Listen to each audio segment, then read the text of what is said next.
İyi akşamlar Medya Haber izleyicileri. Kuzeydoğu Suriye ve Rojava Kürdistan'dan gündemi aktardığımız özel gündem programıyla tekrardan karşınızdayız.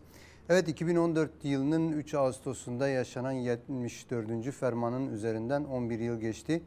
Bugün birçok merkezde, Kuzey Kürdistan'da, Güney Kürdistan'da, Rojava Kürdistan'ında ve dünyanın birçok merkezinde Ezidi katliamı olarak bilinen 74. ferman anmaları gerçekleşti.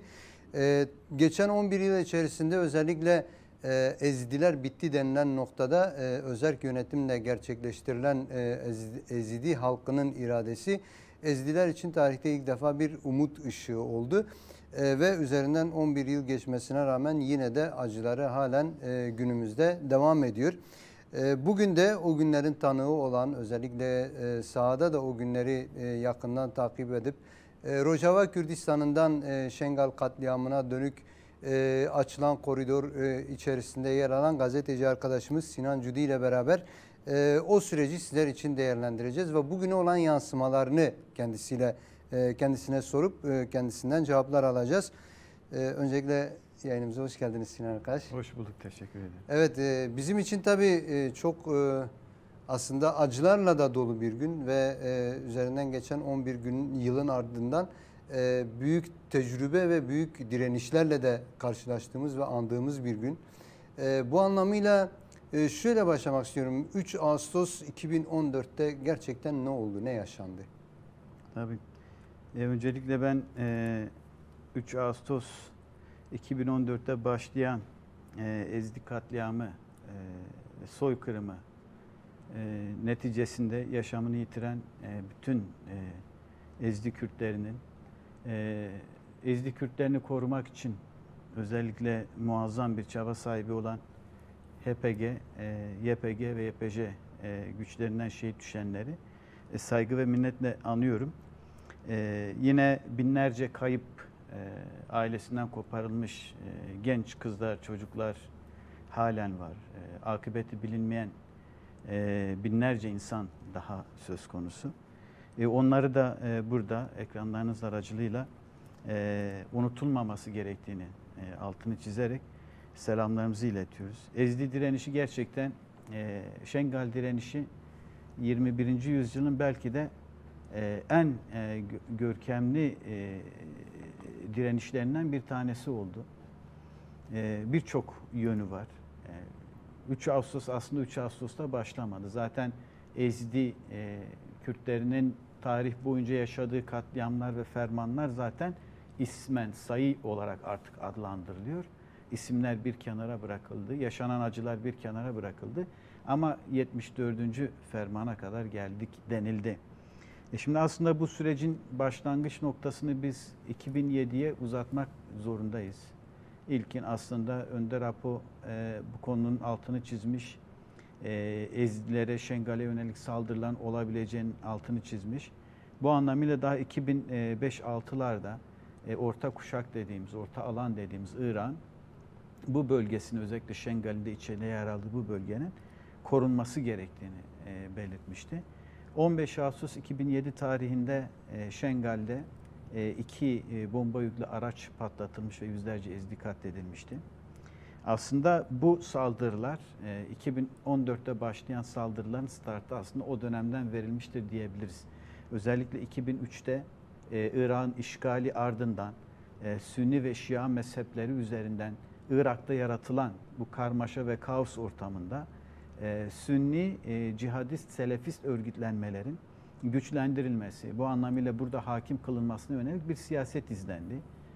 Irak müdahalesinden sonra hem işte Suriye'de Esad yönetimi, yine birçok Avrupa ülkesi, bir yandan Amerika ve dostları Irak'a müdahale edip burayı şekillendirip kendince demokrasi getirmeye çalışırken, diğer bu tüm saydığımız aktörlerin hepsi de aslında buraya cihadistlerini gönderdiler. İşte bugün sahada bulunan ve en büyük isimler olarak adlandığımız geçmişte bütün cihadist selefist örgütlenmelerin merkezi burasıydı.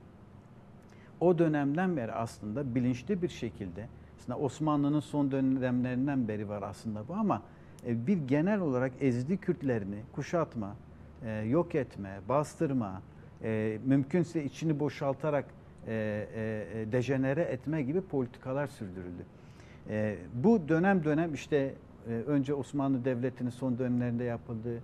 Sonra kurulan ulus devletler üzerinden bu yapıldı. Çok ciddi bir göçertme politikası izlendi. Şimdi yani Ezidilerin çoğunluğu ana vatanlarında, yurtlarında değil, yurt dışında yaşıyorlar. Muazzam bir göçertme politikası yürütüldü. Bunun devamı olarak aslında böyle bir katliamın artık son nokta olarak en nasıl diyelim geleneksel, en köklü Kürt kimliğine ve onun inancına sahip olan bir avuç insan aslında 21. yüzyılın başında katledilerek geçmişe ait Kürtlüğe ve Kürdistaniliğe ait bu bölgedeki izlerin hepsi yok edilmek istendi. Aslında 3 Ağustos 2014 saldırısının bu çerçevede okumak ve değerlendirmek gerekiyor. Zaten geçen 11 yıl içerisinde ortaya çıkan bazı gelişmeler bunu net olarak ortaya koydu. Yani Türk Devleti'nin DAEŞ'le uzlaşması ve DAEŞ'i bu bölgede güçlendirmesi işte Musul Konsolosluğu meselesinden başladı. O dönemden beri çok ciddi bir ilişki var. Şimdi zaten bugün bile halen hamili pozisyondadır. Şu net yani o zaman işte Sünni İslam, cihadist, selefist bir kimlik üzerinden onun dışında var olan bir işte Şia mezhebidir, bir Ezidi Kürtlüğüdür, yine Alevi inancıdır ve benzeri bütün farklı yapılar aslında yok sayıldı. İşte 3 Ağustos'ta da Şengal'e yönelik DAEŞ eliyle saldırı başlatıldı. Bunun neticesinde planlı bir hamleydi.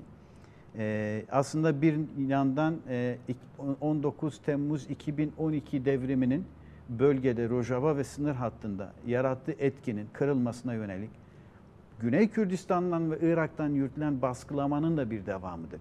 Hatırlayalım o günleri 2013-14'leri işte hendekler kazıldı, kuşatma başlatıldı. Bir yandan El Nusra gibi örgütler burada devrime saldırtıldı. Yine Rojava devriminin bu bölgedeki yayılma istinadını engelleyebilmek, yavaşlatabilmek için bir çaba sahibi olundu. İşte o dönem böyle bir yaklaşım zaten vardı. Bunun da yayılmasını önüne alabilmek için işte bu cihadist örgütlenmeler güçlendirildi, desteklendi. İşte 3 Ağustos günü, işte 1 Ağustos günü işte Musul ve Batı Kırsalı, 2 Ağustos'ta isimleri hatırlayamıyorum, özür dilerim. 3 Ağustos'ta da Şengal'e yetiştiler. Şengal uyarı yapıldı. Onun altını çizmek gerekiyor. Bu yayılma, DAEŞ'in hareketlenmesi üzerinden o dönem Şengal'in koruma sorumluluğuna sahip PDK yani KDP, Kürdistan Demokrat Partisi ve Kürdistan Yurtseverler Birliği peşmergelerinden oluşan bir askeri güç Şengal'de o dönem işte Murat Karayılan yine KCK yönetimi tarafından uyarılmış. DAEŞ'in bu bölgeye saldırabileceği, halkımızı korumak için biz buradan gerillalar olarak müdahale edebileceğimizi, bunun için bir hazırlığın şart olduğu kendilerine belirtildi. Daha sonra bu zaten kamuoyuna açık bir şekilde açıklandı. O dönemde hayır biz buradayız, biz yapabiliriz, sizin buraya olmanıza gerek yok denilerek reddedildi bu. Ama buna rağmen o dönem HPG gerillaları, 12 HPG gerillası gizli bir şekilde hatta işte tutuklanma ihtimali ve riski de içinde olmak üzere geldiler, Şengal'de konumlandılar, daha sığındılar, daha da küçük bir alanda tutundular. 3 Ağustos günü artık DAEŞ saldırdığında geniş bir alan, peşmergelerin savaşıp direnmesi gerekiyordu. Yapmadı. Hemen 1. ve 2. gün zaten o zaman görüntüler ortadaydı. Geri çekilme talimatı alındı. Orada Ezidiler direnmek için silah istedi, silah verilmedi. Silahlarını da beraberlerinde götürdüler. Evet. Hatta ben şeye şahidim. Mesela o peşmergeler buradan işte Rabia dediğimiz Sırkoçer Kapısı üzerinden Rojava Kürdistan'ına gelip buradan dönüp Semalka'dan Güney Kürdistan'a gittiler. Tarafına geçtiler. Mesela biz burada mesela bu taraftaki izlemeyi yapıyorduk o zaman. Peşmergeler gelirken biz o zaman YPG'li yetkililerin bakın siz gidiyorsunuz. Bari bu ağır araçlarınızı işte Doçkalardır, bazı ağır makinalılardır. Savunma araçlarını bize bırakın. Biz burada direnişe devam edelim. Siz artık ne yapıyorsanız yapın dedi. Çok net, keskin bir söylem vardı o zaman bir peşmerge komutanının o zaman. Diyordu biz size vereceğimize siz de savaşırız dediler.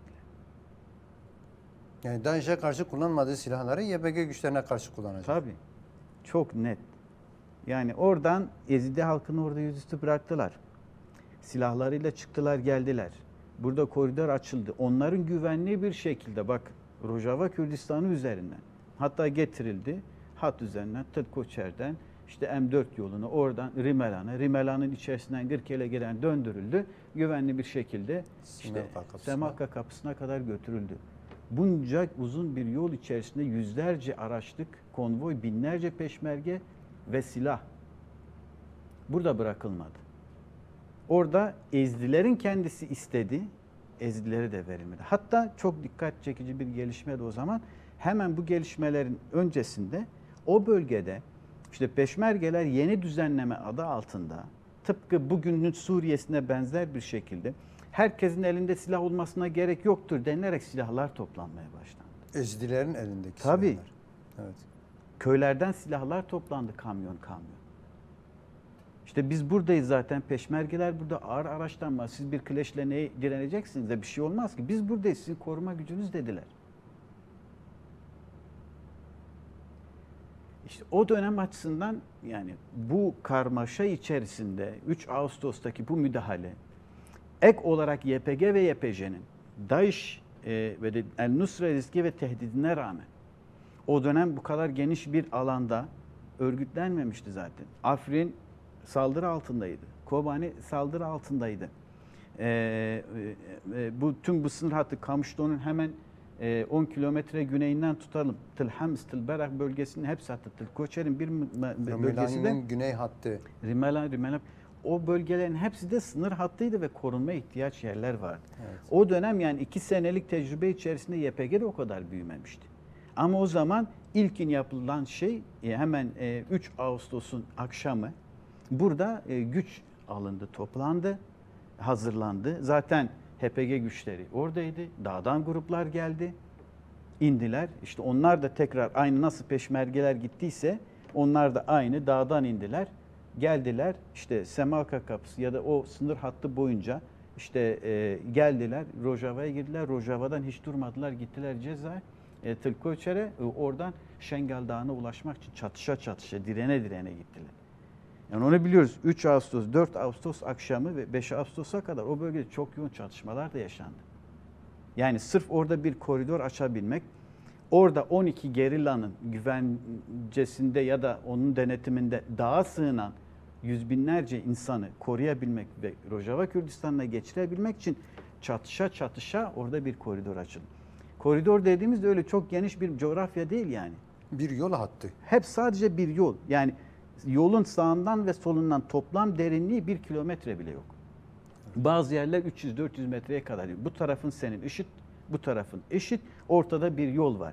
Her 100 metrede bir grup gerilla, bir grup YPG, YPJ savaşçısı burada DAEŞ'le çatıştı.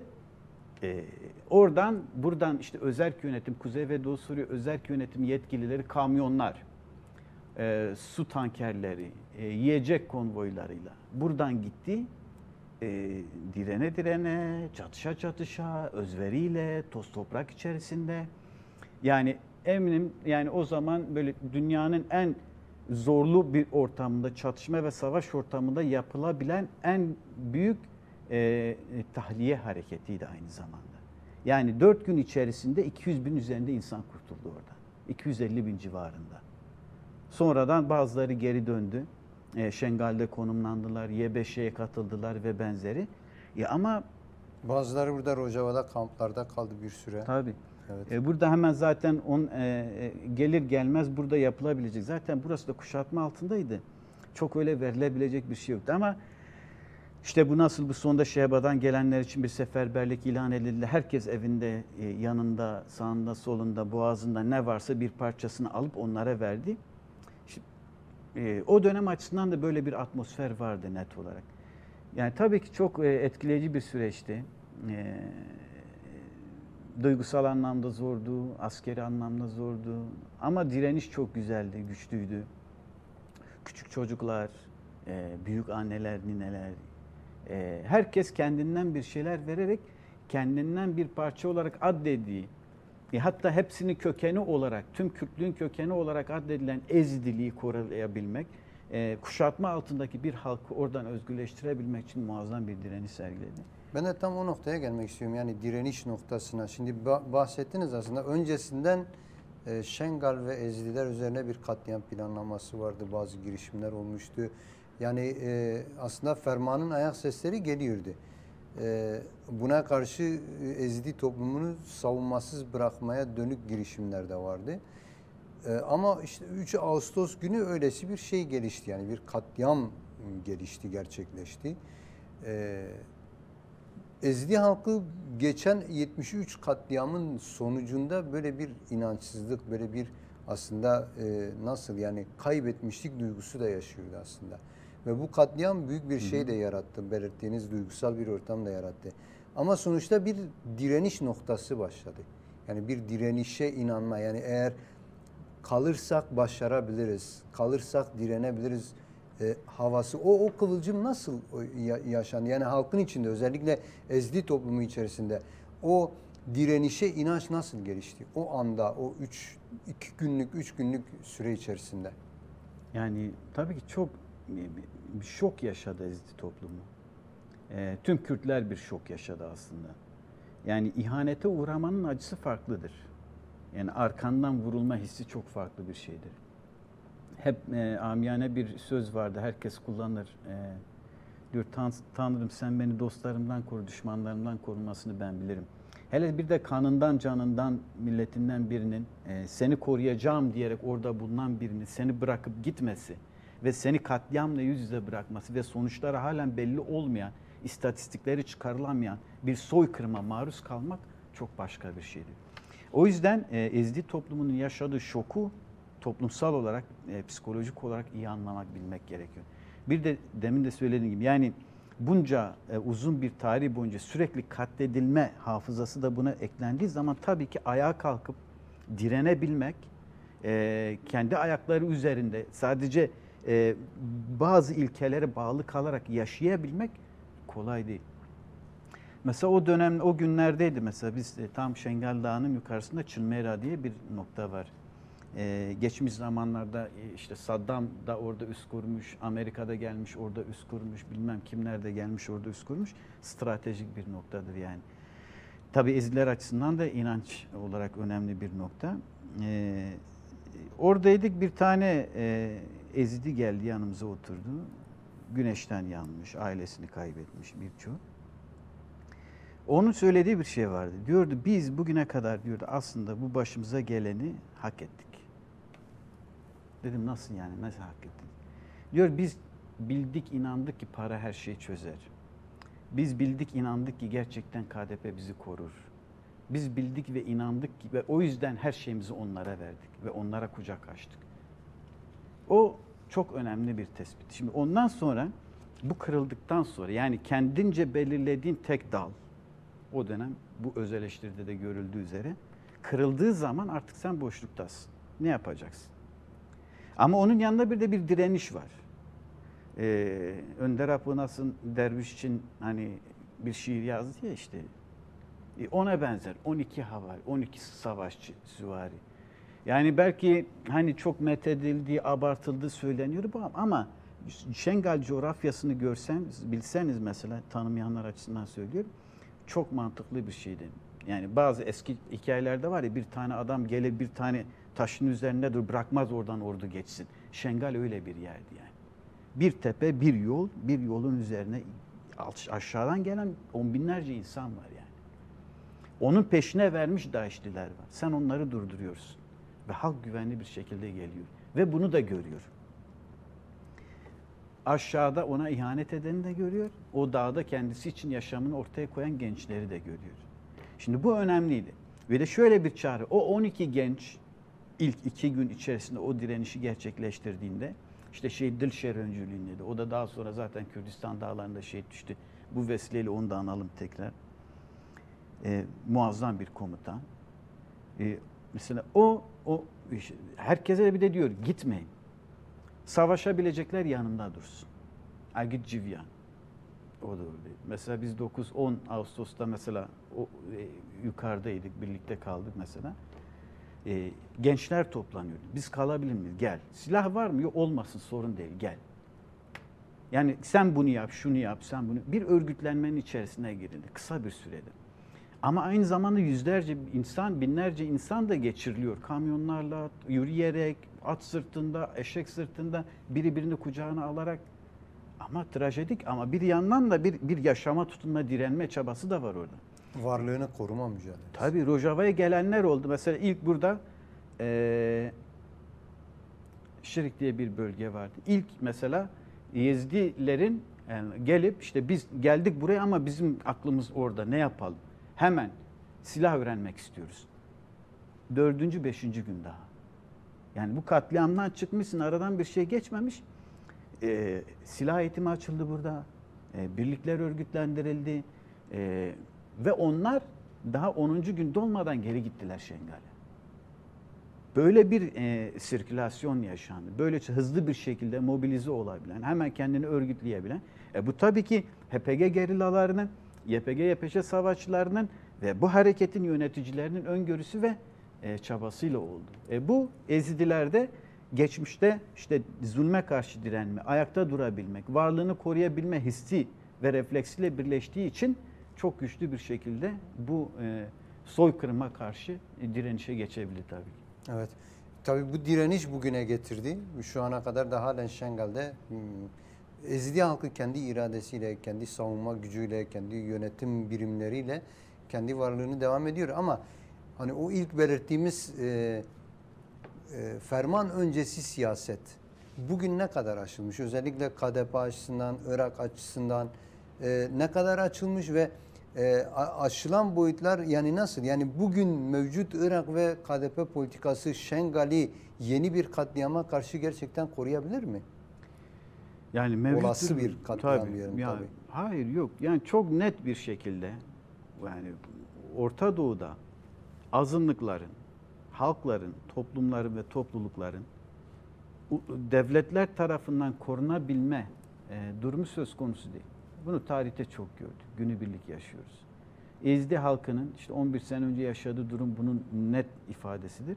Ve sonrası süreç açısından da bu oluşturulan direniş yıkılmak için çok çaba sarf edildi. Bakın Kürtler yani yaşadıkları direnişleri, hakları, fakları bunlar değil. Yıllardır Kürtler öldürüldüğünü, katledildiğini ispat edebilmek için çaba yürütüyor. Yani ilk sefer belki de bu yoğun çaba ve direniş kendi ayakları üzerine durma, bunu geniş bir alanda diplomasiye dönüştürebilmek sonucunda belki şu anda Şengal'de yaşananların soykırımı olarak adlandırılması durumu var bazı ülkeler tarafından ki genel olarak da değil yani. Mesela örneğin ben hatırlıyorum 2014'ün son 2015'in başında Irak hükümetinden resmi olarak Kuzey ve Doğu Suriye Özerk Yönetiminde YPG, YPJ'ye talep geldi. Dedi ki biz Şengal'de yaşamını yitiren, burada savaşan, direnen Rojavalı Suriye kimliği işte sahip herkesin isimlerini istiyoruz. Biz bunları ödüllendireceğiz. Biz bunlara işte şeref bahisi ve falan filan. Direnişi onurlandırmak adına yani. Yoktur. O günden beri bir şey yoktur. KDP o günden beri halen mesela Şengal'i bir nasıl diyelim yüz karası olarak açığa çıkan bu durumu kendisi için bir avantaja dönüştürebilme çabasındadır. Mesela 2015-13 Kasım'da işte Şengal'in özgürleştirilmesi meselesinde hatırlıyoruz işte çıktılar Şengal'in yamaçlarına. İşte biz burayı kurtardık, işte biz peşmergelere teşekkür ediyoruz falan filan. Kimse şeyden bahsetmiyor. Gerilladan bahsetmedi. Evet. Halen öyle. Özüne dayalı, öz gücüne dayalı bir oluşum iktidarlar açısından sıkıntılıdır. Böylesi bir ihtimalin oluşmaması için alttan alta çok çabalar. Mesela halen şöyle bir politika yürütülüyor Şengal'de. Parçalama. O dönemden beri sürdürülüyor. Yani ilk günlerde direniş başladığı zaman işte bu filan kesin gücüdür, bu filan kes. Yekniyen Berhodan Şengal'e. Şengal direniş birlikleri var. Onları eğiten gerillalar var. Onları eğiten YPG, YPJ savaşçıları var. Şengal'in etrafını koruyanlar da bunlar. DAEŞ'e karşı savaşanlar da burada. Belli bir dönem Haçlı Şabi'ye karşı direnişte savaşanlar da bunlar. Irak ordusuna karşı savaşanlar da burada. Bütün bu güçlerin hepsi o yapıyı dağıtabilmek için muazzam çaba sarf etti. Bugün de devam ediyor. Bunu işte ordu, devlet resmiyeti, işte üniter yapı ve işte federal Irak hükümetinin anayasasından kaynaklanan işleyişler gerekçe gösterilerek cevap verilmeye çalışılıyor. Ama başka bir bölgede onun ihlal edilmesinde beis görülmüyor yani. Ezidilerin, Ezidi Kürtlerin, Şengal'in bir özerk yapı olarak kendisini koruması, ayakları üzerinde durabilmesi, kendi kendini yönetebilme iradesine sahip olmasının önünü alabilmek için halen Türkiye Cumhuriyeti Devleti, Irak hükümeti, KDP ve bazı uluslararası ve batılı güçler işbirliği halindedir. Biz 9 Ekim 2023 23 anlaşması var. Mesela bunun üzerinden kurgulandı, yapıldı. Şengal üzerine. Evet. Halen devam ediyor o yani. Hatırlayalım, Türkiye Cumhuriyeti Devleti yetkilileri her fırsatta Şengal'in ikinci Kandil olmasına izin vermeyeceğiz deyip durdular. Kandil neydi o zaman? Ezidiler neydi? Bunların hepsi tabii şeydir. Yani özcesi halen kendi öldüğünü, katledildiğini, soykırıma uğradığını ispat edebilmek için mücadele ediyor Kürtler. Halen var olduğunu, var olabileceğini ve kendi kendini yönetebileceğini ispat edebilmek için muazzam bir direniş sahibidir.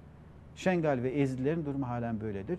Ama halen kendi ayakları üzerinde durup bugüne karşı yürütülen bütün komplolara karşı da sonuç alabildiler, devam edecek gibi. Özellikle şöyle bir politika hani bölgesel açıdan da göze çarpıyor. Şimdi bakarsak bir yerden diyelim hani PKK'nın silah bırakma şeyi oldu.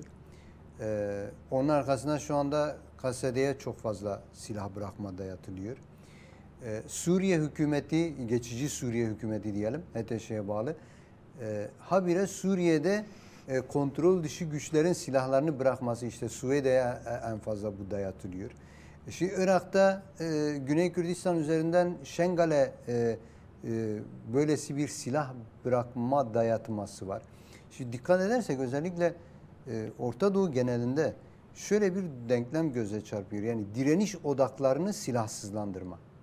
Şimdi bu Şengal'e ileride nasıl bir etkisi olur? Yani diyelim ki Irak toprakları Şengal'i işte Y5 olarak tanımlanan Yekine'in Berkodan'a Şengal'i, yani Şengal direniş birlikleri.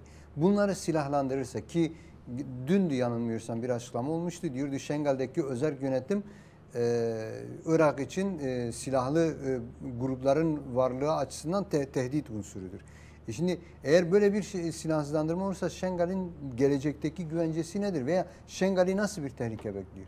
Yani aslında yani genel olarak bölgedeki siyaseti net olarak yani 2012 işte Rojava devrimi, öncesinde işte 2011 Arap Baharı süreci olarak adlandırdığım süreçlerin hepsi yani halkların mevcut despot, dikta, ulus devlet yönetimlerini kabul etmediğinin ilanıydı.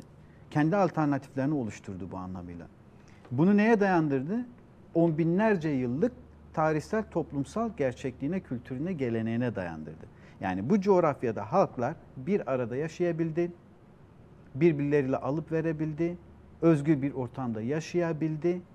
Bu çerçevede kendilerini bir alternatif sistem olarak örgütleyebildi. Yani devlet dışında, devlet sistemi dışında bir yaşam var bu coğrafyada, hep vardı. Zaman zaman bu tarikat oldu, zaman zaman bu mezhep oldu, zaman zaman bir direniş hareketi oldu, zaman zaman bir isyan oldu, zaman zaman bir parti oldu. Ama bu coğrafyada sürekli var olan bir direniş geleneğinin ispatıdır. Şimdi Şengal'in kendisi işte bu direniş içerisinde merkezi bir rol oynuyor. 73-74 katliamdan geçmiş diyoruz yani. On binlerce yıla dayalı bir şey bu. Şimdi bu anlamıyla şimdi Kürtlerin de böyle bir gerçekliği söz konusu. Yani bugüne kadar Kürtler Orta Doğu'da direnişini hep bir arada yaşayabilme ihtimalini tüketmeme üzerine yaptı. Yani ben kendimi koruyorum, bana saldırma, ben sana saldırmam. İşte bunu öz savunma direnişi olarak Önder Apo adlandırdı. Dedi, tüm dünyayı yenecek gücümüz dahi olsa kimseye saldırmayacağız. Ama tüm dünya bizi yok etmek üzere birleşip saldırdığı zaman meşru savunma hakkı temelinde de direnişimizi yürüteceğiz dedi. Kendimizi savunacağız. Kendimizi savunacağız dedi. Şimdi durum budur. Şimdi bu net. Şimdi birkaç çizgi çizmek. Bir, halklar devlet ve ulus devlet sistemi içerisinde yaşamak istemiyor. Bu bir net. İki, halklar kendi kendilerinin söz sahibi olduğu, kendi değerlerinin, kendi geleneklerinin ve tarihinin önemli ölçüde belirleyen olduğu yönetim sistemleri içerisinde kendi kendilerini yönetmek istiyorlar. Üç, bu çerçeve üzerinden kendini örgütlüyor, inşa ediyor, yapılandırıyor ve her türlü saldırıya karşı direnme iradesini de ortaya koyuyor. Şimdi bu iki şeyi bugüne kadar Orta Doğu'da başlayan ve günümüze kadar devam eden ulus devlet sistemini, devlet ve ulus devlet sistemini boşa çıkarıyor. Nedir o? Kamu güvenliği ve ortak fayda. Şimdi kamu güvenliğine gerek yok çünkü ben kendi güvenliğimi sağlayabiliyorum diyor. Çünkü sen bana zarar veriyorsun. İki, ortak fayda diyor. Vallahi senin faydan da senin çıkar grupların içindir. Benim halkım için değildir. Ben kendi halkımla oturup kendi kararımı, ekonomimi, hukukumu, kültürümü, pazarımı yönetebilirim. Buna da ihtiyaç yoktur. Yani. O yüzden yani burada sorunun temeli olarak kapitalist modernite sisteminin krizi olarak da ortada duran ulus devlet model sisteminin aslında ne kadar çıkmazda olduğunu, ne kadar işe yaramaz olduğunu gösteren bir yapıdır özerk yapılar. Şengal böyledir, Rojava böyledir, Kuzey ve Doğu Suriye özerk yönetimi böyledir. Bu yüzden herkes bu yapıyı tasfiye etmek çalışıyor. Bunu tasfiye edebilmek için önünde birinci şart nedir? Bunu savunmasız bırakacaksın. Savunmasızlığı nereden yapacaksın? Silahlarını alacaksın. Silahlarını almak için neye gerekçe gösteriyorsun? Bir ulus devlet içerisinde tek silah taşıma hakkı ulus devlete ait savunma güçlerine ve orduya aittir diyorsun. Tek ordu yani. Tek ordu. Sen zaten beni katleden odur kardeşim. Çok net bir şey yani. Hiç öyle oraya buraya götürmeye gerek yok. Kürtler kim katletti yani? 2012'de, 13'te saldırılar yapıldı. 2011'de İran Türkiye ortaklaştığı saldırılar yürüttü. 2014'te Şengal'e saldırıldı. 2018'de Afrin işgal edildi. 2019 Serekaniye Gresipi işgal edildi. 2022'den beri sen uçağınla bilmem neyle buraya saldırı yürütüyorsun. Bu cihadist grupların hepsi birlikte olarak bu senenin başından 3 ay boyunca bir köprüyü ve bir barajı alabilmek için muazzam saldırı yürüttü. Halen işte dün Derhafer işte bu merkezi ordu dediğimiz şahsın kendisi tarafından bombalanıyor ve Savunma Bakanlığı açıklama yapıyor. Bize saldırı yapılıyor. Gerekçe üretiliyor. Sırf bir çatışma içerisinde sözde entegrasyon üzerinde bu halkı savunmasız bırakmak için. İşte Şengal ve Ezdi halkı burada daha da derin bir nasıl diyelim muhtaçlığa sahiptir. Burası Kuzey ve Doğu Suriye özerk yönetimi kendini ispatladı, yapabildi, direnişini yürütebildi. 120 binin üzerinde askeri gücü var. Muazzam bir teknik donanımı var ve 12-13 senedir aralıksız süren bir direniş geleneği var. Şimdi Şengal bu anlamıyla daha korumaya muhtaçtır. Daha dar bir alandır, daha sınırlı bir alandır, daha sınırlı imkanlara sahiptir. Dört taraf kuşatılmış haldedir. Zaten Irak hükümetinin politikası da oydu. Rojava ile Şengal arasını kestiler. Duvar ördüler orada. Belki birçok seyircimiz bilmiyor şu anda Şengal ile Rojava arasında duvar olduğunu, geliş gidişin olmadığını.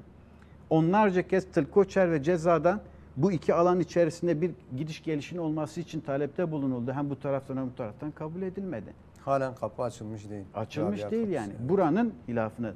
Yani özcesi direnen için tek yol var. Yani bu ulus devletin hukuki, sözde hukuki ve meşru taleplerini ya da dayatmalarını bir kenara bırakır. Gerçekten kendi çizgisinde taviz vermeden ve tarihten çıkardığı dersler üzerinden kendi iradesini koruma savaşını yürütmek zorunda. Bu bir mecburiyettir Orta Doğu'da. Evet. Yani Şengal aslında Kürtler için bütün direniş odaklarının seferber olup savunduğu bir alan oldu. Ve onun devamıydı işte mesela Kobani sonrasında da işte Bağoz'a kadar 2019 DAEŞ'in bitirildiği bir süreç başladı aslında yani. O ittifakla, o ruhla, o DAEŞ karşısı direnişle. Şimdi DAEŞ yenildi ama bugün halen günümüzde Suriye açısından baktığımızda cihadist ve Selefi ilk değindiğimiz konu vardı. Yapılar halen Suriye'de iş başında. Bu anlamıyla yani bu tehditler Kuzeydoğu Suriye ve Rojava açısından günümüzde nasıl bir pozisyonda, yani DAEŞ'in pozisyonunu nasıl değerlendirmek gerekiyor? DAEŞ bitti dedik ama yani halen DAEŞ ve DAEŞ zihniyetinde olanlar bugün Suriye'de iş başında neredeyse yani. Evet. Bunları nasıl görmek gerekiyor? Yani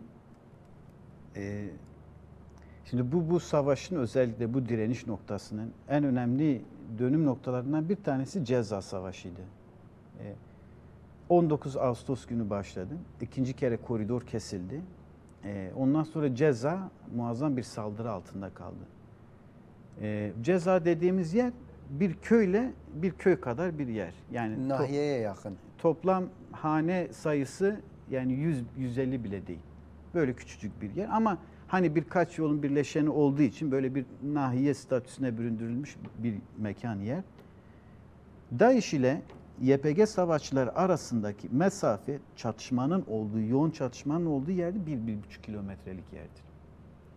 13 gün boyunca DAEŞ o zaman işte Irak'tan, Musul'dan, işte Suriye'nin belli bölgelerindeki işte Suriye ordusuna, Irak ordusuna ait tanklar, ağır silahlar, obüsler, havanlarla ve benzeri saldırdı. 13 gün boyunca o 1 kilometrelik alan içerisinde YPG savaşçılarını geriletemedi.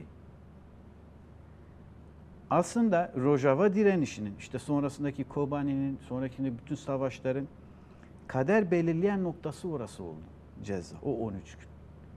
Oradaki direniş, tabii bununla birlikte bazı değişik noktalarda da saldırılar püskürtüldü ama o 1 kilometre içerisinde yaşanan savaş Rojava'nın ve aslında Ezdi Kürtlerinin ve aslında Kürtlerin kaderini belirleyen önemli bir dönemeçti. Bunu niçin söylüyorum? Yani direnişi motive eden şey neydi? Şengal'deki o koridor korunmalı. O koridor kapanmamalı. Ezdi halkının, Ezdi Kürtlerinin tek nefes borusunun kapanmasına izin vermeyeceğiz dediler. O direnişin arkasında yatan ana fikir buydu. Şimdi ondan sonraki gelişen bütün direniş süreçleri içerisinde de bu inanç, irade ve kararlılıkla üzerinde duruldu. Şimdi bu günümüzdeki selefist, cihadist yapılanmalar içinde hatırlanılması gereken bir örnektir. Yani o günden beri ısrarla defa etti. Yani Türkiye Cumhuriyeti Devleti'nin savaş uçakları, silahlı insansız hava araçları, askeri taktik, komuta, yönlendirme ve lojistik desteği olmaksızın bu cihadist gruplar, HTŞ ya da işte diğer bütün DAEŞ ya da farklıları fark etmiyor, Kürtlere karşı, Kürtlerle birlikte hareket eden Araplara karşı da böyle bir zafer elde edemez. Ceza bunun ispatıydı. Sonraki direnişler de bunun ispatıdır. Şimdi bugün Şam'da geçici hükümet pozisyonunda yer alan bu kişiler ve zatlar bu anlamıyla Kürtlerle savaşta da tecrübeye sahiptir. Bir yenilgi tecrübesine sahipler. Yani o yüzden ne DAEŞ, çünkü ben DAEŞ'i mesela cezaevine alınmış komutanlarıyla da işte yönetimleriyle de görüşebildik. Mesela diğer El-Nusra'daki diğerlerine. Mesela DAEŞ'in şöyle bir şeyi var diyor. Diyor Kürtler olmasaydı bizim kadınlarımız, kızlarımız Bağuz'da hepsi katledilecekti. Rakka'da hepsi katledilecekti diyor. Diyor DAEŞ'in yetkilileri en birinci dini yönetim düzeyindeki yetkilisi şunu net söylüyor diyor. Diyor DAEŞ Kürtler bizi askeri olarak, taktik olarak yenmezden önce ahlaki olarak yendiler. Şimdi bu bir hafızadır onlarda. Şimdi El-Nusra, Jolani'nin kendisi Serekaniye'de savaşmış bir adamdır. O zaman hiçbir şey yokken savaştı. İşte bu sonda 10 Aralık 2024'ten sonra Tışrin ve Karakozak'a yönelik yürütülen saldırılar içerisinde de onun bizzat yardımcılarının, elemanlarının ve hatta bir dönem kendisinin de yakından takip ettiği bir savaş süreciydi. Böyle bir şey oldu ve burada da yenildiler. Yani bu anlamıyla Kürtler onların kim olduğunu biliyor. Bu Kuzey ve Doğu Suriye özel yönetimi coğrafyasında yaşayan herkes onların ne olduğunu biliyor. Onların bu anlamıyla bu bölgeyi ve buradaki direnişin ne olduğunu bildiğine de eminiz. Kalıyor ne? İşte bu güçleri birbiriyle tekrar çatıştırıp tekrar aynı ortamdan nemalanmak isteyen bazı güçlerin varlığına da dikkat çekmek gerekiyor. Bu anlamıyla Şengal katliamına olur verenler vardır. DAEŞ'i oraya sevk edenler vardır. DAEŞ'i daha sonra Kürt bölgelerine saldırtma, o zaman da Şam'a gidebilirlerdi, gitmediler. Kürt bölgelerine, onları kendileri de söyledi, Türklerin kendisi de söyledi. Bu akıl var, bu akıl bu anlamıyla bu cihadist çeteleri halen Kürtlere karşı özel yönetim inancına sahip, düşüncesine sahip, bunun çabasına sahip kesimlere karşı saldırtma durumu var. Bunu kanmamak gerekir diyebiliriz ancak yani. Evet. Yani yavaş yavaş programın sonuna da geliyoruz. Son 5 dakikamız. Özellikle yani tam böyle bir soykırım gününü, işte bir ferman gününü andığımız böylesi bir günde halen az önce de belirttiğimiz gibi kasede üzerine sadece kasede de değil, yani bütün Suriye'deki aslında direniş odaklarını silahsızlandırma ve savunmasız kılmaya dönük bir siyaset var. Yani bu işte yine bunun üzerinden yeni hükümete entegre olma çağrıları yapılıyor.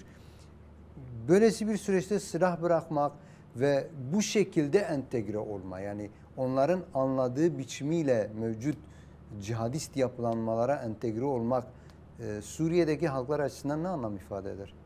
Yani ortada devlet yok. Avızlar. Yani şimdi devlet dediğimiz o, tamam biz devletçi değiliz ama devletin ne olduğunu iyi biliriz değil mi?